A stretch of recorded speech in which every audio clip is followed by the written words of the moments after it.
नमस्कार, खबरां दे इस बुलेटिन च तुहाडा स्वागत। मैं रजनी। पहला पेश ने चोणवीआं खबरां। गणतंत्र दिवस समागमां दी समाप्ति संबंधी बीटिंग रिट्रीट अज नवी दिल्ली दे विजय चौक विखे होवेगी। प्रधानमंत्री नरेंद्र मोदी भलके मन की बात प्रोग्राम तहत देशवासियों नाल विचार सांझे करनगे।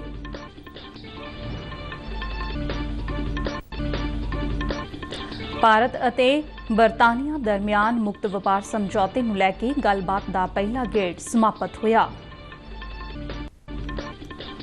ਦੇਸ਼ਵਿਆਪੀ ਟੀਕਾਕਰਨ ਮੁਹਿੰਮ ਤਹਿਤ 165 ਕਰੋੜ ਤੋਂ ਵੱਧ ਕੋਵਿਡ ਰੋਕੂ ਟੀਕੇ ਲਗਾ ਕੇ ਭਾਰਤ ਨੇ ਇੱਕ ਹੋਰ ਮੀਲ ਪੱਥਰ ਪਾਰ ਕੀਤਾ।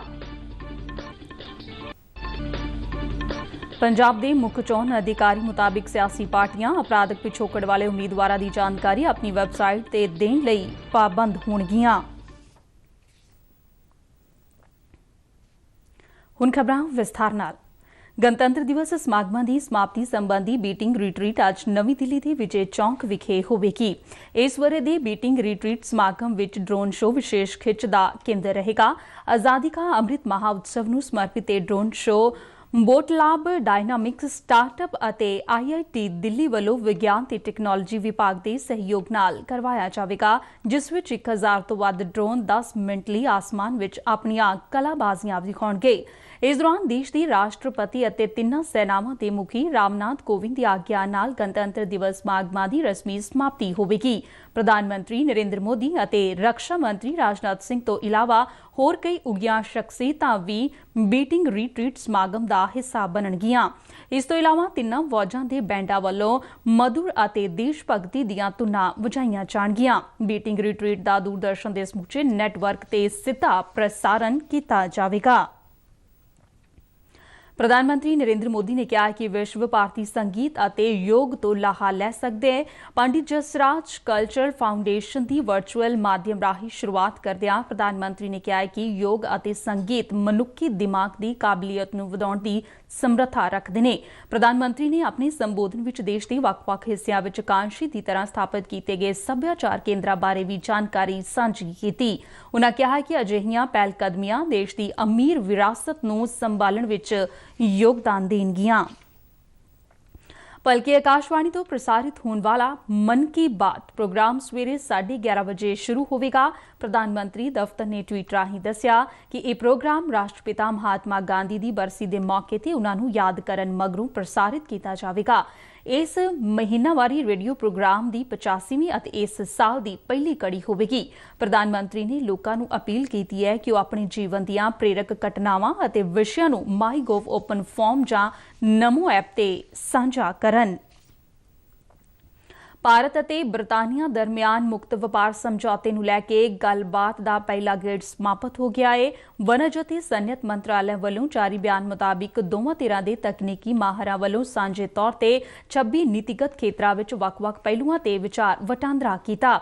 ਇਨ੍ਹਾਂ ਖੇਤਰਾਂ ਵਿੱਚ ਵਸਤਾਂ ਅਤੇ ਸੇਵਾਵਾਂ, ਟੈਲੀਕਮਿਊਨੀਕੇਸ਼ਨ, ਸਰਮਾਏਕਾਰੀ, IP, ਕਸਟਮਸ ਤੇ ਟ੍ਰੇਡ ਅਤੇ ਵਿੱਤੀ ਸੇਵਾਵਾਂ ਸ਼ਾਮਲ ਨੇ। ਮੰਤਰਾਲੇ ਨੇ ਕਿਹਾ ਕਿ ਦੋਵੇਂ ਮੁਲਕਾਂ ਦਰਮਿਆਨ ਗੱਲਬਾਤ ਦਾ ਇਹ ਪਹਿਲਾ ਗੇੜ ਮੁਕਤ ਵਪਾਰ ਸਮਝੌਤੇ ਵੱਲ ਇਹ ਇੱਕ ਸਕਾਰਾਤਮਕ ਕਦਮ ਹੈ।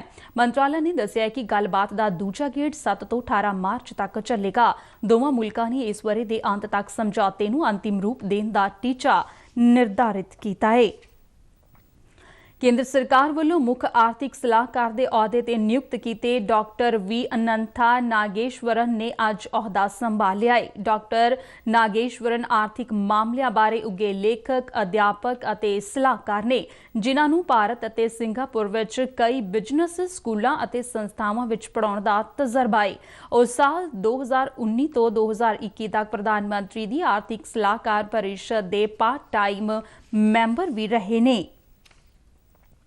लोक सभा ਸਕੱਤਰੇਤ ਅਨੁਸਾਰ ਨਾਗਰਿਕ ਸੰਸਦ ਦੀਆਂ ਕਾਰਵਾਈਆਂ ਸੰਬੰਧੀ ਜਾਣਕਾਰੀ ਲੈਣ ਲਈ ਡਿਜੀਟਲ ਸੰਸਦ ਐਪ ਦੀ ਵਰਤੋਂ ਕਰ ਸਕਦੇ ਨੇ। ਸਕੱਤਰੇਤ ਵੱਲੋਂ ਜਾਰੀ ਬਿਆਨ ਮੁਤਾਬਿਕ ਕਿ ਡਿਜੀਟਲ ਸੰਸਦ ਐਪ ਲੋਕ ਸਭਾ ਦੇ ਡਿਜੀਟਲ ਫੁੱਟਪ੍ਰਿੰਟ ਨੂੰ ਬਿਹਤਰ ਬਣਾਉਣ ਅਤੇ ਸੰਸਦ ਦਾ ਲੋਕਾਂ ਨਾਲ ਸੰਪਰਕ ਬਣਾਉਣ ਲਈ ਜਾਰੀ ਕੀਤੀ ਗਈ ਹੈ।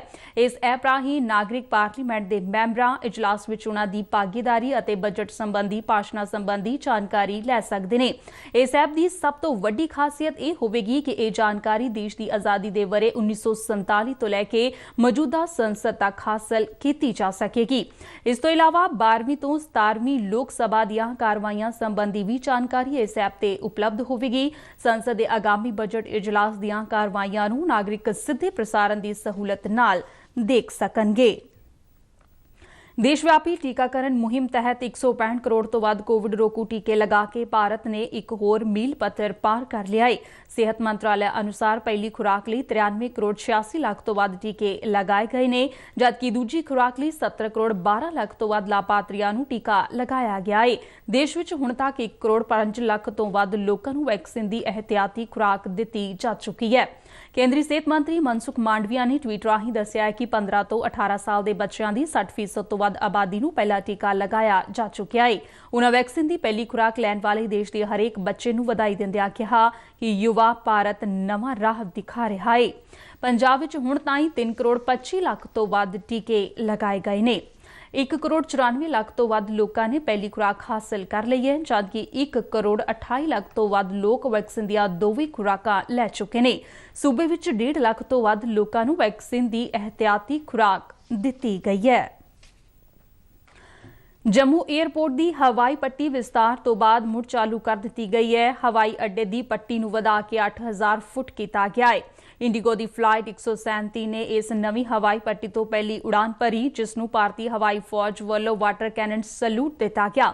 ਇਸ ਤੋਂ ਪਹਿਲਾਂ ਇਸ ਹਵਾਈ ਪੱਟੀ ਦੀ ਲੰਬਾਈ 6700 ਫੁੱਟ ਸੀ, ਜੋ ਵੱਡੇ ਹਵਾਈ ਜਹਾਜ਼ਾਂ ਦੇ ਉਤਰਨ ਲਈ ਨਾਕਾਫੀ ਸੀ। ਇਸੇ ਕਾਰਨ ਜਹਾਜ਼ਾਂ ਨੂੰ ਆਪਣੀ ਸਮਰੱਥਾ ਤੋਂ ਘੱਟ ਮਾਲ ਲੋਡ ਕਰਨਾ ਪੈਂਦਾ ਸੀ ਅਤੇ ਉਤਰਨ ਵੇਲੇ ਐਮਰਜੈਂਸੀ ਬ੍ਰੇਕ ਦੀ ਮਦਦ ਲੈਣੀ ਪੈਂਦੀ ਸੀ।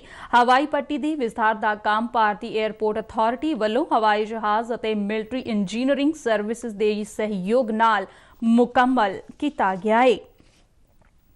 ਕੇਂਦਰ ਸਰਕਾਰ ਦੀ ਵਣਜ ਅਤੇ ਸਨਅਤ ਮੰਤਰਾਲੇ ਮੁਤਾਬਿਕ ਸਾਲ 2021 ਦੇ ਅਪ੍ਰੈਲ ਮਹੀਨੇ ਤੋਂ ਦਸੰਬਰ ਮਹੀਨੇ ਤੱਕ ਇਲੈਕਟ੍ਰੋਨਿਕ ਵਸਤਾਂ ਦੀ ਬਰਾਮਦ ਵਿੱਚ 49% ਵਾਧਾ ਦਰਜ ਕੀਤਾ ਗਿਆ ਹੈ। ਮੰਤਰਾਲੇ ਨੇ ਬਿਆਨ ਜਾਰੀ ਕਰਦਿਆਂ ਕਿਹਾ ਕਿ ਸਾਲ 2020 ਦੀ ਇਸੇ ਮਿਆਦ ਦੇ ਮੁਕਾਬਲੇ ਇਸ ਵਾਰ $11 ਬਿਲੀਅਨ ਮੁੱਲ ਦੀਆਂ ਇਲੈਕਟ੍ਰੋਨਿਕ ਵਸਤਾਂ ਵਿਦੇਸ਼ਾਂ ਨੂੰ ਭੇਜੀਆਂ ਗਈਆਂ।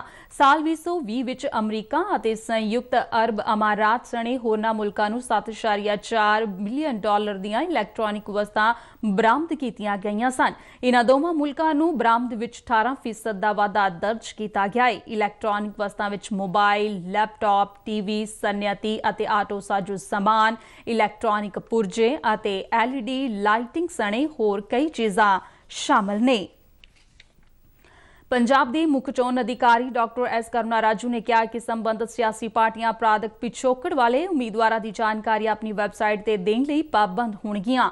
ਚੰਡੀਗੜ੍ਹ ਵਿੱਚ ਜਾਣਕਾਰੀ ਦਿੰਦਿਆਂ ਉਨ੍ਹਾਂ ਕਿਹਾ ਕਿ ਸਿਆਸੀ ਪਾਰਟੀਆਂ ਵੱਲੋਂ ਇਹ ਵੀ ਸਪਸ਼ਟ ਕਰਨਾ ਹੋਵੇਗਾ ਕਿ ਸਾਫ਼ ਸੁਥਰੀ ਦਿੱਖ ਵਾਲਾ ਉਮੀਦਵਾਰ ਚੁਣਨ ਦੀ ਥਾਂ ਅਪਰਾਧਿਕ ਪਿਛੋਕੜ ਵਾਲਾ ਉਮੀਦਵਾਰ ਕਿਉਂ ਚੁਣਿਆ ਗਿਆ ਹੈ ਅਤੇ ਇਹ ਵੀ ਦੱਸਣਾ ਹੋਵੇਗਾ ਕਿ ਉਮੀਦਵਾਰ ਦੀ ਵਿਦਿਅਕ ਯੋਗਤਾ ਅਤੇ ਮੈਰਿਟ ਕੀ ਸੀ। ਮੁੱਖ ਚੋਣ ਅਧਿਕਾਰੀ ਨੇ ਕਿਹਾ ਕਿ ਅਜਿਹਾ ਨਾ ਕਰਨ ਦੀ ਸੂਰਤ ਵਿੱਚ ਅਦਾਲਤੀ ਹੁਕਮਾਂ ਦੀ ਉਲੰਘਣਾ ਦੇ ਮਾਮਲੇ ਵਿੱਚ ਸੁਪਰੀਮ ਕੋਰਟ ਨੂੰ ਸ਼ਿਕਾਇਤ ਕੀਤੀ ਜਾਵੇਗੀ।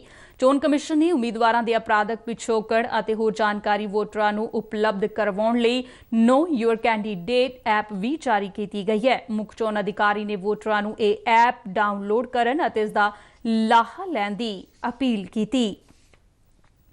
ਵਿਧਾਨ ਸਭਾ ਚੋਣਾਂ ਦੇ ਮੱਦੇਨਜ਼ਰ ਪੰਜਾਬ ਵਿੱਚ ਆਦਰਸ਼ ਚੋਣ ਜ਼ਾਬਤੇ ਨੂੰ ਇਨਬਿਨ ਢੰਗ ਨਾਲ ਲਾਗੂ ਕਰਵਾਉਣ ਦੇ ਲਈ ਚੋਣ ਕਮਿਸ਼ਨ ਦੀਆਂ ਹਿਦਾਇਤਾਂ ਤੇ ਜ਼ਿਲ੍ਹਾ ਪ੍ਰਸ਼ਾਸਨ ਵੱਲੋਂ ਪੁਖਤਾ ਬੰਦੋਬਸਤ ਕੀਤੇ ਜਾ ਰਹੇ ਨੇ।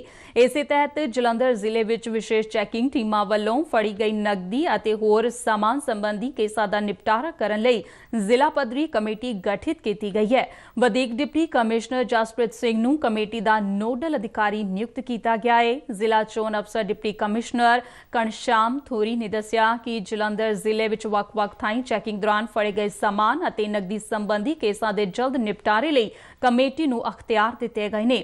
ਉਨ੍ਹਾਂ ਕਿਹਾ ਕਿ ਜੇਕਰ ਕਿਸੇ ਕੋਲੋਂ 50,000 ਤੋਂ ਵੱਧ ਨਕਦੀ ਜਾਂ ਕੋਈ ਇਤਰਾਜ਼ਯੋਗ ਸਮੱਗਰੀ ਫੜੀ ਜਾਂਦੀ ਹੈ ਤਾਂ ਉਸ ਨੂੰ ਤੁਰੰਤ ਸਰਕਾਰੀ ਖਜ਼ਾਨੇ ਵਿੱਚ ਜਮ੍ਹਾਂ ਕਰਵਾਇਆ ਜਾਵੇਗਾ ਅਤੇ ਸੰਬੰਧਿਤ ਵਿਅਕਤੀ ਵੱਲੋਂ ਸਬੂਤ ਪੇਸ਼ ਕਰਨ ਦੀ ਸੂਰਤ ਵਿੱਚ ਕਮੇਟੀ ਸਾਮਾਨ ਜਾਂ ਨਕਦੀ ਦੀ ਵਾਪਸੀ ਦਾ ਨਿਰਣਾ ਕਰੇਗੀ।